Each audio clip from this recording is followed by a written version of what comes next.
heiße Hans-Peter Riner, ich bin CEO von der Zuger Kantonalbank, jetzt seit dem 1. März 2021. Und ich wohne hier mitten im Zug, gerade neben dem Bahnhof. Und mir gefällt es hervorragend hier.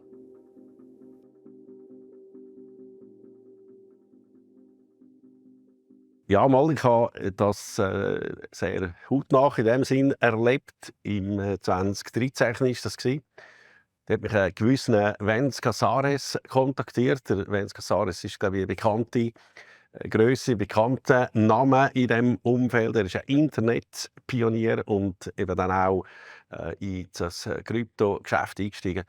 Und das hat mich auch ein bisschen stolz gemacht. Ich habe damals als Digitalisierer vom Bankgeschäft gegolten. Er hat mich kontaktiert und ich habe wirklich ein hochspannendes Nachtessen mit ihm gehabt und habe ihn dann gefragt, das war so ein bisschen der Schlüsselszene in diesem Gespräch gewesen, ja, was er denn meine, ob dann nicht irgendwann die Notenbanken da den Riegel schieben bei diesen Kryptoassets. Und dann hat er gesagt, der Point of No Return sei vorbei, das werde nicht mehr möglich sein. Und als er mit Internet angefangen hat, haben alle gesagt, ja, was du da machst, das wird wieder weggehen, das wird wieder verschwinden. Heute können wir Internet, E-Mail nicht mehr wegdenken. Und mit den Kryptowährungen werde genau das Gleiche passieren. Und das hat mich schon ein bisschen stolz gemacht, muss ich sagen. Ich meine, der war vorderst vom Forbes, hat 800 Millionen gelöst, mit denen er seine Pentagon Limited verkauft hat.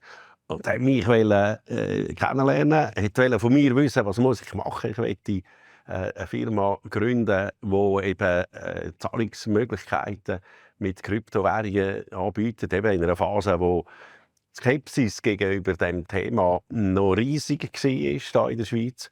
Und hat dann aber dazu geführt, dass er dann hier im Zug, das ist auch wieder, schließt sich der Kreis dann auch wieder, die Firma tatsächlich dann gegründet hat. Und die gibt es ja bis auf den heutigen Tag, weil andere Exponentin ist an diesem Gespräch auch dabei gewesen, und das ist die Olga Feldmeier, weil sie ist hier schon als Geschäftsführerin von dieser Firma, die der Wenz gründen wollte, ja, bestimmt gewesen. Und dann war noch eine dritte Person dabei gewesen, nämlich der potenzielle Verwaltungsratspräsident. Das war ein US-Amerikaner und ja, wirklich, ich habe das Bild wirklich heute noch vor mir, auch so von den Personen her. Das ist wirklich ein ganz spannendes Erlebnis gewesen, der Austausch mit ihnen. Heisst nicht, ich bin doch noch so ein bisschen hin und her gerissen gewesen, wie lange, ja, setzt sich wirklich durch oder nicht. Aber ich glaube, mittlerweile ist diese Frage definitiv beantwortet. Und ich glaube, man muss schauen, wie setzt man sie, wie nutzt man es. Aber das war so der erste Berührungspunkt, der mich dann schon auch dazu gebracht hat, mich mit dem Thema laufend auseinanderzusetzen.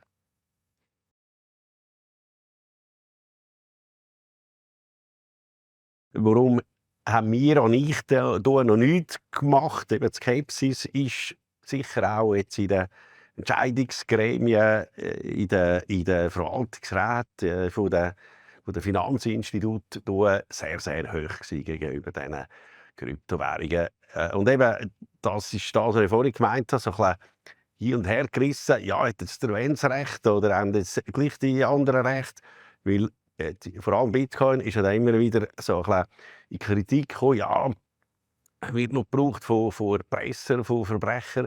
Und eben Geldwäscherei-Risiken sind gewaltig. Und eigentlich mit diesen zwei Argumenten hat man natürlich dann jegliche Intentionen oder jegliche Initiativen in diesem Thema eigentlich im Keim erstickt, bis man dann wirklich gesehen hat, dass sich das Ganze eben durchsetzt. Also man hat fast ein bisschen aufpassen, oder? Man ist, aber ich bin mich auch gewöhnt, ehrlich gesagt, mit neuen, innovativen Ideen ganz am Anfang stoßen wir auf Ablehnung und haben immer so diesen Killer-Argument. Und ich habe das, ja, muss ich wirklich sagen, in der Bank schon auch probiert, als ich da war, aber habe wirklich gemerkt, dass ja, dass ich da fast dann wie so ein bisschen ja, den Ruf aufs Spiel setze, weil man hat es wirklich als Verbrecherwährung abtun. Das ist wirklich, und darum ja, ist das dann auf dieser Schiene nicht weitergegangen. Nichtsdestotrotz habe ich die Entwicklung natürlich weiter verfolgt. Habe dann eben gesehen, als er die Firma da gegründet hat und dass auch drumherum da im Zug natürlich ganz viel entstanden ist.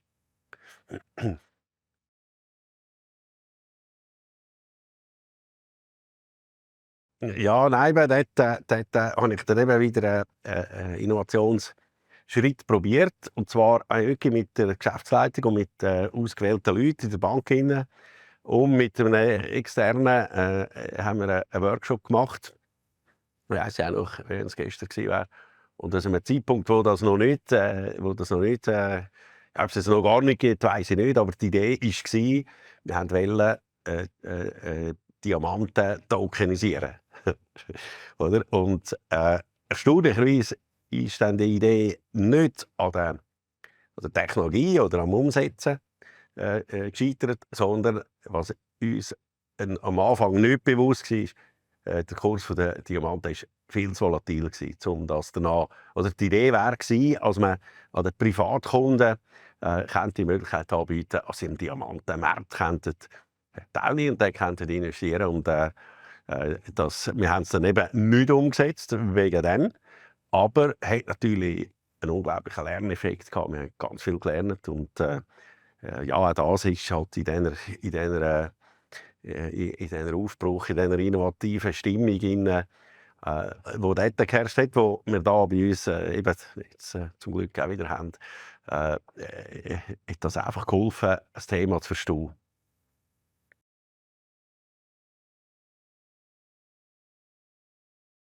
Ja, salonfähig, glaube ich, ich weiss nicht, ob es jetzt noch fast zu früh ist, um das zu sagen, oder? Gewisse sind ja nach wie vor enorm skeptisch. Ich glaube, wo jetzt ganz viele Leute, oder eben jetzt, ich sage jetzt den Professionals in der Finanzindustrie, äh, was für viele ein starkes Zeichen war, als sie ihre Meinung überprüfen müssen, ist, als BlackRock ihre Meinung geändert hat. Die haben ja lange gesagt, nicht investieren, Handy weg, und sind jetzt, was kommt, sind ja jetzt dran, der erste ETF, wenn ich das richtig verstanden habe, aufzufahren. Und ich meine, BlackRock, der weltweit grösste, jetzt fragt der Hildebrand, ehemalige SNB-Präsident, ist dort in führender Position. Und darum hat das schon auch jetzt in meinen Kreisen, sage ich jetzt einmal, bei meinen Peers, wirklich ein starkes Zeichen gesetzt. Und ich würde jetzt mal sagen, das war ein grosser Schritt für die Salonfähigkeit. Aber auch die zwei Institute in der Schweiz, Sygnum und SEBA, die wirklich dann auch Banklizenz bekommen haben von der FINMA. Das ist sicher auch, ich glaube, es hat so verschiedene starke Zeichen gegeben, Leuchtturmentscheid, Leuchtturmprojekt, und die haben jetzt dazu geführt, dass man heute das Thema, ich will es so formulieren, man kann heute das Thema aufbringen, ohne dass man auch nicht als Verbrecher, aber als ja, schräg denkend angeschaut wird, sage ich jetzt mal. Oder? Ja.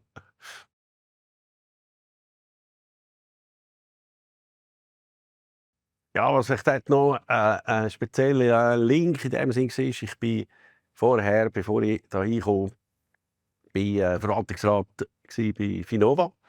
Und Finova hat das Rennen gemacht bei beiden Banken, also bei der Sygnum und bei der SEBA. Und ich habe natürlich dort riesen Freude gehabt, oder, dass wir dort das Rennen gemacht haben. Also habe ich gesehen und mitbekommen, es ist möglich, mit dem Kernbankensystem, das auch wir haben als Zuger Kantonalbank, die Währungen abzubilden. Das ist ja mal sicher eine ganz wichtige technische Grundvoraussetzung. Und darum, als ich dann hier reingekommen bin und wir die Strategie gemeinsam vorwärts 2025 entwickelt haben, dort haben wir einzelne Initiativen, strategische Initiativen definiert zur Umsetzung der grossen strategischen Kernthemen. Und eines von diesen Kernthemen ist ganz klar, dass wir uns unsere Erträge im Kommissionsgeschäft, Kommissionserträge steigern.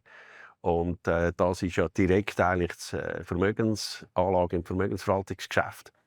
Und darum haben wir dann dort innen, in diesem Gefäß das angeschaut. Und auch, das muss ich ja sagen, viele Gespräche mit Kunden. Ich habe den Anspruch, dass ich pro Tag mindestens einen Kunden selber war. Und das tut einfach auch von dem her ist das enorm wertvoll, weil viele, auch von vermögenden Kunden, haben mir gesagt, dass sie so 1-2% in diesen Digital Assets drin haben, einfach mal schauen, wie funktioniert das und als Diversifikation. Und das war für mich definitiv der Anstoß initiale, dass wir jetzt da wirklich ein Projekt startet, um das anzuschauen. Und innerhalb von 11 Monaten haben wir das Angebot aufgefahren. Und ich muss wirklich sagen, das ist, ich brauche das Wort nicht allzu viel. Gewisse sagen zwar zu viel, aber wirklich begeistert, wie das gegangen ist. Und wenn man da interdisziplinär auch spartenbereichsübergreifend in der Bank miteinander zusammengearbeitet hat. Wir haben eine FINMA-Bewilligung natürlich gebraucht. Wir haben unser Geschäfts- und Organisationsreglement anpassen. Also auch der Bankrat hat wirklich nur schnell das Organisationsreglement abnehmen. Und am Ende haben wir es geschafft, dass wir die erste Kantonalbank sind, die für 6 Kryptowährungen das jetzt anbietet. Und eben halt, und das ist auch ganz wichtig gewesen, oder? Dass das in unserer bestehenden Bankumgebung passiert. Also ich kann das als Kunde im E-Banking oder im Mobile Banking abwickeln, kaufen, handeln damit.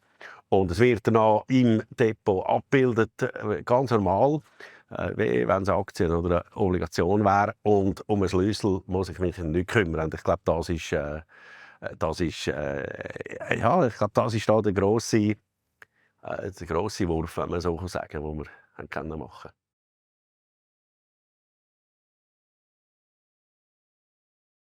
Ja, eben, also wir bieten an seit dem Oktober, dass man bei uns 6 Kryptowährungen kaufen kann. Bei den Währungen haben wir darauf geschaut, sie sollten Marktliquidität haben, auch gewisse Voraussetzungen bieten. Also nicht jetzt gerade die absolut exotischen, sind auch darum sehr, sehr bekannte Bitcoin, Ethereum, Ripple und noch 3 weitere, die eben auch eine gute Marktkapitalisierung haben. Und was wir unseren Kundinnen und Kunden anbieten, also sie können bei uns der Kauf und der Verkauf von diesen 6 Währungen in einer sicheren Umgebung abwickeln. Oder? Die Währung selber, die ist volatil, da sollte man das Wort sicher nicht damit in Verbindung bringen, aber für die Abwicklung da stehen wir ein, dass die sicher passiert, dass da kein Fehler passiert und dass eben auch der Kunde muss sich nicht um Schlüssel kümmern selber, das tun alles wir machen mit ihm, hindurch mit der Sygnum und der Swisscom zusammen. Es ist eben auch cool, dass wir die Zusammenarbeit jetzt dann etablieren können. Und ich glaube, ganz wichtig ist noch, dass wir das im sogenannten Execution-Only-Modus anbieten. Also wir bieten keine Beratung an, sondern wirklich der Kunde dort entscheiden, ich will jetzt so viel von dieser Kryptowährung oder so viel von dieser kaufen. Und wenn wir das aufgesetzt haben, ermöglicht auch, dass man nur 0,3 Bitcoin zum Beispiel kaufen kann. Oder es bietet einfach ganz viele Möglichkeiten, in einer sicheren Umgebung in die digitalen Assets zu investieren.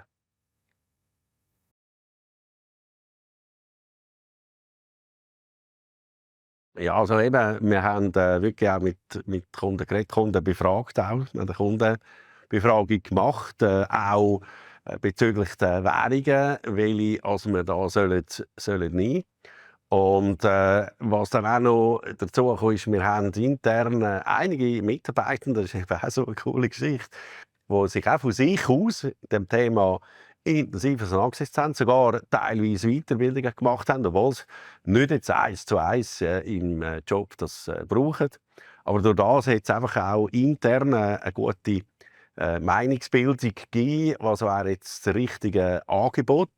Und so sind wir dann drauf gekommen. Also wir haben das Projekt natürlich dann gestartet und eben in diesem Projekt hat man dann den Teil von dem Angebot, von dem Produkt entwickelt, immer eben im Austausch einerseits mit den internen Cracks, sage ich jetzt einmal, und aber auch immer wieder im Austausch mit Kunden, die auch schon vielleicht eine oder andere gewisse Erfahrung mit dieser Währung oder mit dem Thema hatten.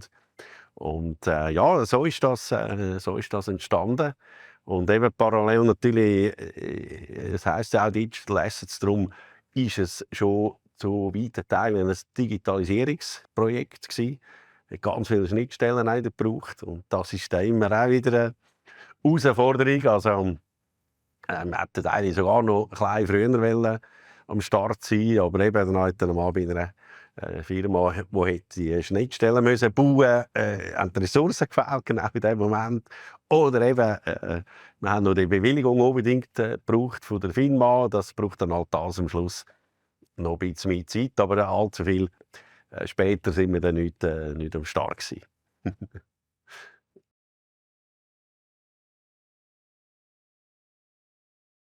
Ja, ich glaube, das kann man sagen, dass Krypto definitiv angekommen ist in der Finanzwelt. Ich glaube, man muss sich vor Augen führen und bewusst sein, wie. Oder? Also, es ist nicht, das wird immer noch eine Frage sein, also, dass das mal quasi eine gängige Währung wird, wenn ein Dollar, wenn ein Euro, wenn ein Schweizer Franken, das ist fraglich, nach wie vor.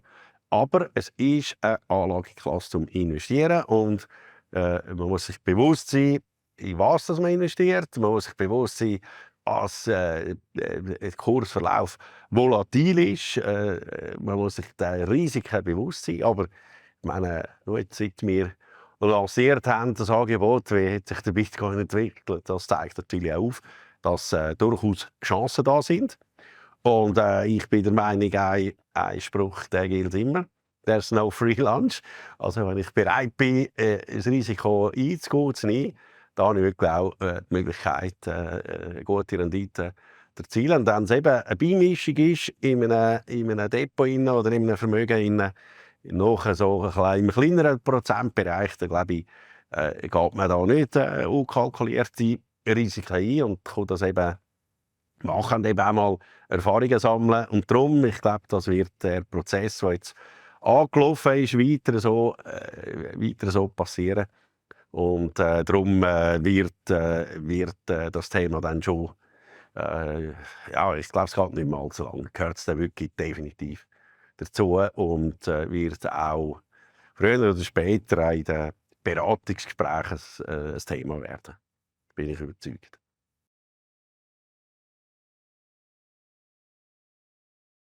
Habe ich so ein kleines Déjà-vu-Erlebnis. Und zwar, als ich mit der Digitalisierung vom Bankgeschäft angefangen habe, ist man sich eigentlich noch nicht bewusst gewesen, das war ja das Thema Digitalisierung gewesen, generell.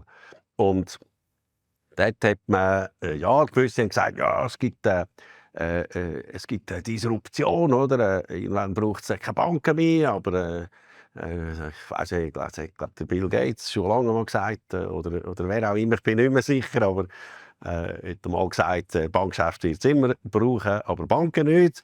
Ja, eben darum, das ist, und ganz ähnlich, oder? Es sind natürlich unglaublich viele Start-ups, Fintechs entstanden. Und äh, viele haben dann die eben als potenzielle Disruptoren angeschaut.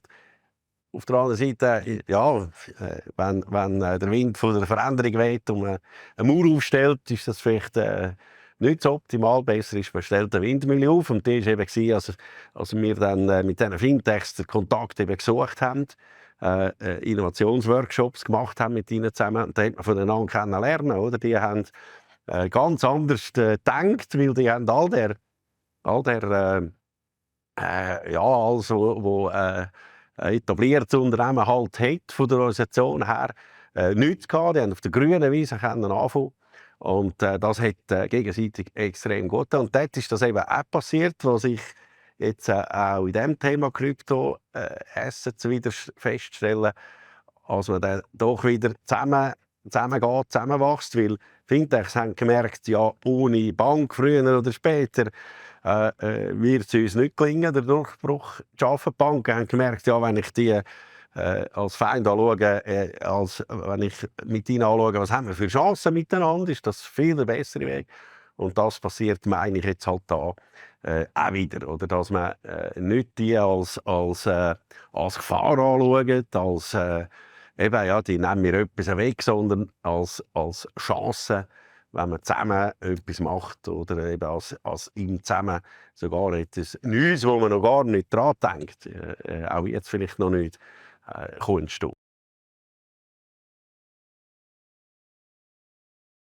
Es hat auch wieder eine Parallele. Ich weiss noch, bei der Digitalisierung habe ich mal an einem runden Tisch teilnehmen in Bern. Da war der Ueli Maurer selber der Brenzen, der Leiter der Staatssekretär vom SIF, der Gasser. Wirklich eine unglaubliche Runde. Ich bin also wirklich ziemlich stolz gewesen, dass ich da dabei sein durfte. Und dort ist in sehr kurzer Zeit die Fintech-Verordnung entstanden, als man da in einem gewissen Sandkastenumfeld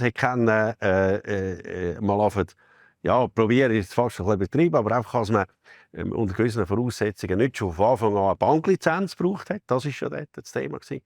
Und jetzt haben wir gerade aktuell wieder das Beispiel vom Staking, wo der Industrie, die da am Wachsen ist und auch schon da ist in der Schweiz, glaube ich, einen Bärendienst hat, wenn man das nicht bekämpft hat. Und da muss ich sagen, die Blockchain Association, Präsident, der Heinz Tändler da, die haben das schnell erkannt. Und ja, ich muss wirklich sagen, ich habe gestaunt, was man auch da jetzt wieder angebracht hat, als die Firma da wirklich über die Bücher ist. Und jetzt hat man ein Ergebnis, wo man damit leben kann und wo man jetzt da nicht schon wieder am Anfang an einer innovativen Entwicklung in der Schweiz der Riegel schiebt. Weil ich glaube, im Grossen, wir sind ja Patent- und Erfindungsweltmeister in der Schweiz, aber immer, wenn ein Patent wirklich zum grossen Umsatz, zu den grossen Gewinnen auch führt, oder vielmal, dann Nanotechnologie ist das Beispiel, dann geht die Technologie ins Ausland.